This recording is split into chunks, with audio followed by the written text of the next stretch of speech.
Bonjour, c'est Jean-François de la chaîne Agir et Vivre Enfin aujourd'hui, et je voulais te faire un petit post aujourd'hui sur le fait d'être youtubeur. Et oui, parce que en fait, bien souvent, si tu es comme moi, si tu es comme pas mal, eh bien tu vas ressentir une sorte de lassitude au bout d'un certain temps. Alors pourquoi ? Eh bien parce que quand tu crées une chaîne YouTube, eh bien tu le fais avec tes tripes, et même si ton objectif un jour c'est d'en vivre ou au moins d'aller te promener dans le monde entier pour faire découvrir à tes abonnés ce que tu vois, eh bien tu as forcément des moments où tu vas avoir du découragement, où tu vas avoir des moments où tu vas te sentir un peu vide, hein. Parce que les gens ne se rendent pas compte. Alors tu vas avoir différents youtubeurs, hein. Tu vas avoir ceux qui sont pas mal plein de frimes et puis qui sont là pour vendre absolument. Tu vas avoir ceux qui ne vendent rien, tu vas avoir ceux qui vont aussi s'intéresser à essayer de trouver une participation de ta part. Et être youtubeur, c'est quand même pas facile. Hein, c'est pas facile. Pour quelle raison ? Eh bien tout simplement parce que quand tu es youtubeur, la difficulté c'est aussi le regard des autres qui ne te voient pas comme ils devraient te voir selon moi, hein, parce que par rapport à ceux qui te connaissent, par rapport à la manière dont on voit les gens qui sont sur YouTube, on assimile bien souvent tous les gens, toutes les personnes qui se trouvent sur YouTube à ces humoristes, à ces gens qui sont prêts à faire n'importe quoi, à se jeter dans une piscine de lisier, ou alors se mettre un slip sur la tête pour réussir à augmenter l'audience. Et encore, je ne sais pas s'il en existe tant, je ne peux pas te dire, je ne regarde pas ces gens-là. Mais il existe aussi des youtubeurs, il existe aussi des gens qui sont tout à fait 100% authentiques. Et ces gens-là, eh bien, ils ont parfois le bourdon, parce qu'ils se sentent pas tellement compris et ils ne se sentent pas tellement suivis et appréciés. Et c'est bête parce que souvent ce sont des gens qui mettent pas mal de cœur, ce sont des gens qui passent beaucoup de temps et ce sont des gens qui essayent de transmettre quelque chose. Je viens de voir là une vidéo de quelqu'un, je crois qui s'appelle Pascal, hein, qui se fait une chaîne de nature et qui dit, bien qu'il ait 100 000 abonnés, qu'il va peut-être arrêter sa chaîne parce qu'il en a marre et parce que ça lui prend du temps, trop de temps, et parce qu'il a l'impression d'avoir beaucoup donné. Alors lui fait une chaîne sur la nature, etc. La mienne est plutôt généraliste, mais on comprend ça, hein, on comprend que quand on se lève tous les jours et qu'on essaye d'animer une chaîne, qu'on essaye de faire quelque chose, eh bien ce soit fatigant, vraiment usant, de pousser sans arrêt avec de l'énergie. Pour te donner un ordre d'idée, ma chaîne YouTube représente au moins 2 heures par jour tous les jours. Donc ça représente pas mal de travail, en plus du travail, ça représente un gros investissement. Et souvent on n'en est pas payé en retour. Alors je parle pas d'argent, puisque moi j'ai un salaire, hein, comme pas mal de youtubeurs d'ailleurs, mais je sais pas en quoi, hein, si c'est en reconnaissance, entre guillemets, si c'est en affection.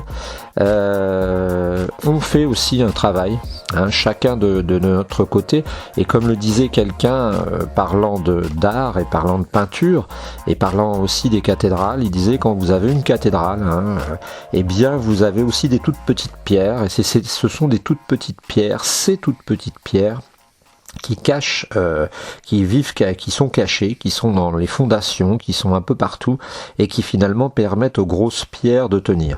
Eh bien c'est un peu ça dans YouTube. Il y a aussi des gens humains, il y a aussi des gens qui travaillent dans leur coin pour essayer d'apporter honnêtement quelque chose, hein. Vous en avez même chez les web marketeurs, vous avez quelques sites qui sont honnêtes.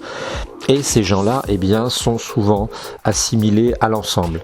Le problème aussi vient peut-être du fait que YouTube sert à chercher des solutions rapides, que les gens y vont, ou alors pour regarder des conneries, et ça, c'est pas mal préjudiciable. Ce que je voulais dire simplement, c'est que quand vous voyez un travail YouTube, alors bon, moi je fais du podcast en ce moment, mais j'ai des vidéos aussi, eh bien vous devez vous dire qu'il y a du travail derrière, hein, et que même si ça paraît simple, eh bien ça n'est pas si simple que ça repose sur des efforts, que ça repose sur des espoirs, que ça repose sur une dépense d'énergie, et qu'il est normal que quelque part, eh bien on soit heureux d'avoir quelques commentaires, il est normal que quelque part on soit heureux aussi d'avoir des remarques sympas, hein. Alors généralement la mayonnaise prend au bout d'un moment, hein, c'est pas le problème, mais je voulais simplement parler de ce phénomène de lassitude qui peut exister et qui peut finalement faire que la personne s'arrête. Voilà, c'était un petit post vraiment très simple sur alors c'est pas le ras-le-bol, hein, c'est une sorte de petit coup de blues parfois qu'on peut avoir. Heureusement, le fait de contacter des gens, le fait de travailler avec du monde, nous permet de voir les choses différemment et de repartir. Mais il faut jamais négliger cet aspect du youtubeur qui est que bien souvent il est seul et que il fait quand même un effort considérable. Alors c'est pas pour te dire achète ça, parce que là tu vois j'ai rien à te vendre, mais c'est simplement pour te faire comprendre que il faudrait parfois même quand certaines personnes font des commentaires, les faire en réfléchissant un peu à la situation, en se disant mais qui est ce type vraiment, qu'est-ce qu'il fait, pourquoi il le fait. Moi j'ai pas vraiment de commentaires négatifs, donc c'est pas le problème. Et puis en fait toi tu n'y peux rien, mais ce qui fait parfois du mal aussi, c'est les commentaires de ses proches, hein, de ses relations, même si ta famille te soutient, parfois quand ils apprennent ce que tu fais, il y a un petit regard amusé, d'ailleurs ils comprennent pas toujours ce que tu fais. Et donc voilà, c'était un peu le blues du youtubeur ce matin là, en démarrant la journée, au moment de commencer à revoir tout ce qu'il faut faire, tout ce qu'il faut remettre en plan, parce que la chaîne Agir et Vivre Enfin n'est pas une chaîne très ciblée, hein, elle est généraliste, elle vise à développer la vie des gens, à leur permettre de booster leur vie. Et dans le cas d'Agir et Vivre Enfin, tu vois, il faut aborder énormément de thématiques et ça demande pas mal de travail. Ça me prendra au moins une trentaine d'années, hein. Alors je te souhaite une bonne journée, et puis si tu peux, mets-nous un pouce, abonne-toi, et puis rejoins notre manière de penser pour essayer de faire qu'on vive tous beaucoup mieux. Merveilleuse journée à toi et à tes proches. Salut!